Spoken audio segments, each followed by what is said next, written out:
मंगल भवन या मंगलहारी, जवौ सुदशरथ जिर बिहारी।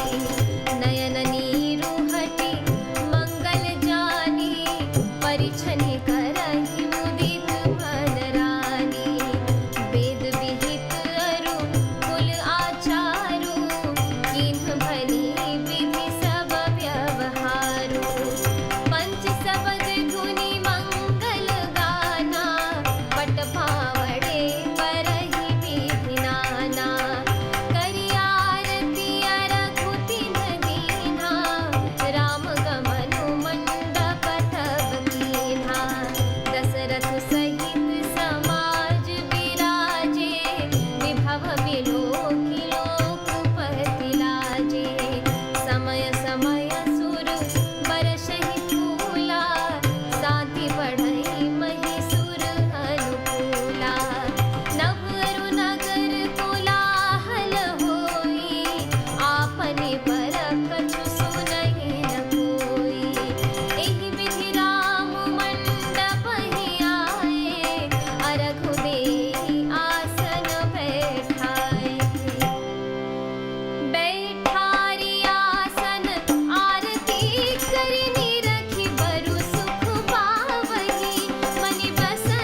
मंगल अवसर जानकर नेत्रों के जल को रोके हुए रानी प्रसन्न मन से परिछन कर रही हैं। वेदों में कहे हुए तथा कुलाचार के अनुसार सभी व्यवहार रानी ने भली भांति किए। पंच शब्द यानी तंत्री, ताल, झांझ, नगारा और तुरही, इन 5 प्रकार के बाजों के शब्द पंच ध्वनि यानी वेद ध्वनि, वंदी ध्वनि, जय ध्वनि, शंख ध्वनि और हुलू ध्वनि और मंगल गान हो रहे हैं। नाना प्रकार के वस्त्रों के पावड़े पड़ रहे हैं। उन्होंने यानी रानी ने आरती करके अर्घ दिया। तब श्री रामचंद्र जी ने मंडप में गमन किया। दशरथ जी अपनी मंडली सहित विराजमान हुए। उनके वैभव को देखकर लोकपाल भी लजा गए। समय समय पर देवता फूल बरसाते हैं और भूदेव ब्राह्मण समयानुकूल शांति पाठ करते हैं। आकाश और नगर में शोर मच रहा है। अपनी पराई कोई कुछ भी नहीं सुनता। इस प्रकार श्री रामचंद्र जी मंडप में आए और अर्घ्य देकर आसन पर बैठाए गए।